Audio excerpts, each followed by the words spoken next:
The turbulence rattled the plane, but it was nothing compared to the sudden jolt Rachel Parker felt when a rough pair of hands clamped around her waist. Gasps rippled down the aisle, a hush falling over the cabin, as two smirking men, both clearly drunk, leaned in far too close. One of them whispered something foul in her ear, their laughter cutting through the hum of the engines like a blade. The humiliation burned hotter than the recycled air. She forced herself to keep her expression neutral, but inside a storm was brewing. Rachel, 28 years old, and in her 5th year as a flight attendant, had dealt with plenty of difficult passengers, screaming babies, impatient businessmen, even the occasional inebriated tourist. None of it rattled her. But this was different. These two men seated in the emergency exit row had been trouble from the moment they boarded. Loud, entitled, and full of cheap liquor, they'd turned every interaction into a performance for the people around them. The grab wasn't just an invasion, it was a challenge, a way of asserting dominance in a place where Rachel was supposed to feel in control. Her hands clenched into fists at her sides, nails biting into her palms. The old Rachel, the one fresh out of training, might have frozen, smiled tightly, and moved on, swallowing the discomfort, the way so many in her profession were forced to. But Rachel had learned better. She'd learned that sometimes dignity meant drawing a line no one could cross. She didn't react right away. Instead, she stepped back just enough to break the grip her tone measured as she told them to keep their hands to themselves. They grinned wider, leaning back in their seats like nothing had happened. But Rachel saw it in their eyes. This was a game to them, and they thought they were winning. Her mind drifted unbidden to her father's voice, years ago, echoing across the backyard during their weekend training sessions. Don't wait until you're cornered. Control the space. Control the timing. He had been a Krav Maga instructor for over 20 years, and though she had never thought she'd need his lessons on a plane, she'd kept those skills sharpened. Now, every muscle in her body hummed with the same readiness she used to feel in sparring. She moved on to the back galley, pretending to check the beverage inventory, while her pulse settled into a steady rhythm. She could hear them, still low laughter, occasional comments tossed just loud enough for her to catch. The words weren't clever, but the intent was sharp as broken glass. Rachel knew she couldn't simply lash out in the moment, not at 30,000 feet, not with safety protocols and federal regulations hanging over every decision she made. But she also knew this wasn't over. She wasn't going to let them step off this plane thinking they'd gotten the better of her. As she poured a cup of coffee for a passenger in 24B, she caught her own reflection in the metal panel of the galley door. Her jaw was set, her eyes cold. The humiliation was already transforming into something harder, sharper, a resolve she wouldn't set aside. The men didn't know it yet, but the next time they tried something, Rachel was going to remind them that some people couldn't be intimidated. Some people fought back. And when she did, they'd remember it every time they stepped onto a plane. Rachel moved up and down the aisle with practiced ease, her smile polite, but stripped of warmth whenever her gaze passed the two troublemakers. They seemed to enjoy pushing boundaries, calling her sweetheart and baby every time she walked by, testing to see if they could break through her calm exterior. What they didn't realize was that she wasn't ignoring them out of fear, she was studying them. She noted every detail. The man in the window seat, tall and broad-shouldered, wore a baseball cap pulled low. His speech slurred from too many mini bottles of whiskey. The one in the aisle seat was leaner, more wiry, his eyes darting constantly, scanning for attention from nearby passengers. Together, they were like a pair of hyenas feeding off each other's arrogance. Rachel had learned long ago that keeping control in the cabin wasn't just about serving drinks and offering smiles. It was about reading the room, anticipating problems before they erupted. She kept one ear tuned to their conversations, catching the occasional crude joke and snicker aimed her way. They thought they were in control of the game, but she was already calculating the checkmate. An older passenger in 17C gave her a sympathetic look as she passed. She knew he'd seen what happened earlier. That was the other thing about working in the air. Passengers might not always step in, but they noticed. And right now, the cabin felt like it was holding its breath. Rachel's training dictated she could file an incident report after the flight and alert the captain immediately if the harassment escalated. But some part of her, the part that still felt the sting of that grab, wasn't content to just write it down on paper. These men needed a real consequence, one they'd feel in their bones. She carried a tray of drinks toward row 14, where the aisle was partially blocked by a woman standing with her toddler. The turbulence had calmed, but the plane was still bouncing just enough to make the beverage cart tricky to maneuver. It got stuck near the troublemaker's row, forcing her to pause and adjust. She caught the smirk on the aisle seat man's face as he leaned back just enough to make it more difficult for her to pass. "Need a hand, sweetheart," he drawled. Rachel's lips curved, but the smile didn't reach her eyes. "I think I've got it." Her voice was calm, even. Inside, she was coiling the spring. She maneuvered past them and finished serving drinks to the passengers ahead. But she'd seen something in that moment, a perfect opportunity taking shape. The combination of the beverage cart, the narrow aisle, and their overconfidence was a set piece for something they wouldn't see coming. She slipped into the galley again, exchanging a quick glance with her fellow flight attendant Mark. He raised an eyebrow, sensing her tension. "Everything okay?" he asked quietly. Rachel's reply was a low murmur. "It will be." As she returned to the aisle, she could feel their eyes tracking her movements. They were still relaxed, still convinced they were untouchable at 30,000 feet. That illusion was about to shatter. She let herself brush past the aisleman's arm, just enough for him to take the bait, his fingers twitching like he might reach for her again.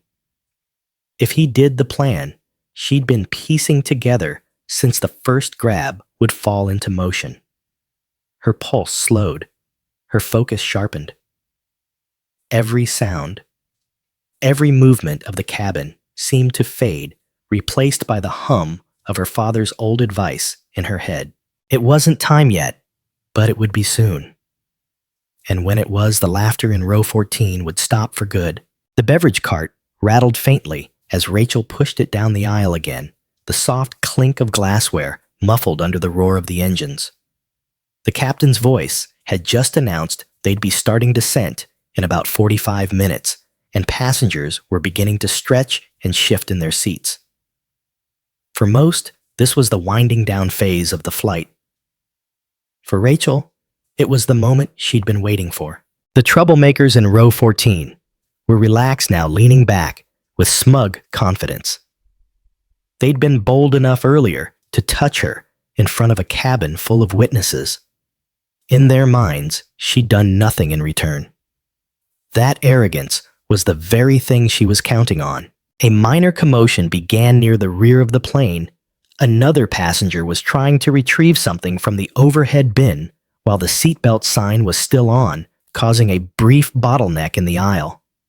Rachel exchanged a quick glance with Mark, who was standing a few rows back. He gave a small nod, moving to assist the passenger, which effectively trapped the beverage cart in a position that blocked the view from the back of the plane. Rachel stepped into the narrow space beside row 14, pretending to adjust her service apron. The aisleman leaned sideways, giving her that same oily grin. "Back for more, sweetheart," he murmured, his voice low enough for only her to hear. Rachel's reply was soft, even pleasant. "Not exactly." In one fluid motion, she shifted her weight, twisting her hips with perfect control. Her right arm swept across his chest, her left foot pivoting on the narrow aisle carpet. She spun sharply, the motion pulling him forward just enough for his balance to falter. The move wasn't meant to harm yet, but to disorient. Before he could react, she shifted again, hooking her leg behind his and using the momentum of her spin to send him sideways. The man yelped in surprise as he stumbled backward into the empty seat across the aisle. His companion in the window seat tried to rise, reaching toward her in a clumsy attempt to grab her arm, but Rachel was already turning. The second spin came faster, sharper, a Krav Maga pivot combined with an open palm push to the chest. It wasn't brute force. It was precision. The man's back slammed into the seat in front of him, his knees buckling as he dropped back into his own. The crack of the impact was loud enough to turn heads several rows up. A hush fell. Even the hum of the engine seemed to fade for a moment. Passengers stared wide-eyed, unsure whether they'd just seen an accident or something else entirely. Rachel straightened her breathing steady, her gaze fixed on the two men. "Keep your hands to yourselves," she said clearly, her voice carrying just enough to be heard by those nearby. For a moment, neither man moved. Then the one in the aisle seat barked out a curse, trying to push himself upright. Mark was there instantly, stepping into the row, with the authority of someone who'd done this before. "Sir, you need to sit down, now." His voice was steel. The aisle man hesitated, but the look in Rachel's eyes must have told him there was no winning this.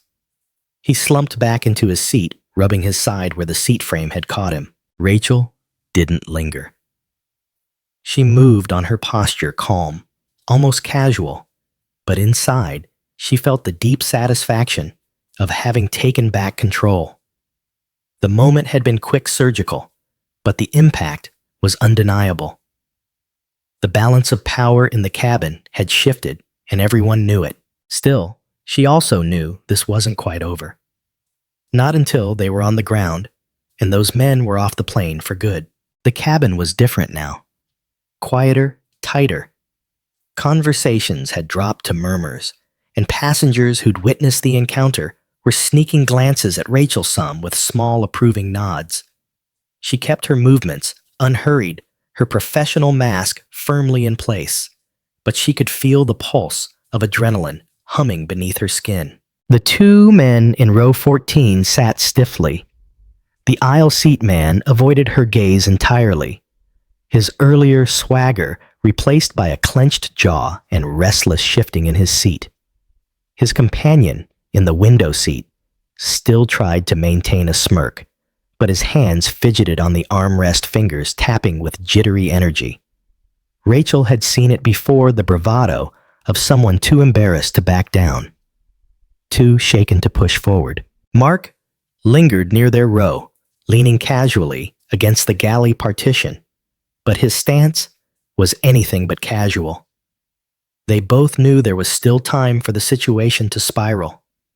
Rachel had handled the immediate threat, but if either man decided to retaliate before landing, things could turn ugly fast. She decided to seal it. If they were going to make another move, she'd make sure it ended before the wheels touched the runway. A flight attendant's duties were as much about psychology as service, and Rachel knew when to apply pressure. She approached the row with a collected calm, crouching slightly so her eyes met theirs on level ground. "Here's how this is going to go," she said, her tone even but unyielding. "You stay in your seats. You keep your hands and your mouths to yourselves, and you'll walk off this plane without an escort from airport police. Understand?" The man in the aisle seat opened his mouth, maybe to argue, maybe to throw one last insult, but Rachel leaned in just enough for her voice to drop an octave, her stare locking onto his. "Test me, and you'll regret it."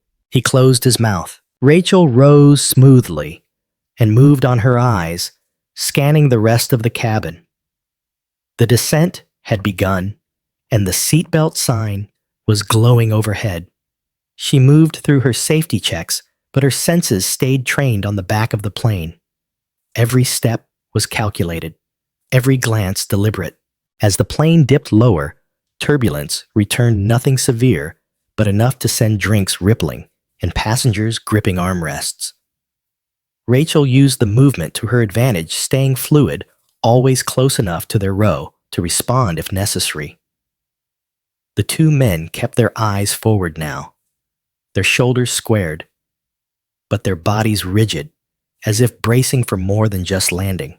When the cabin lights dimmed for final approach, Rachel took her jump seat near the front facing the aisle.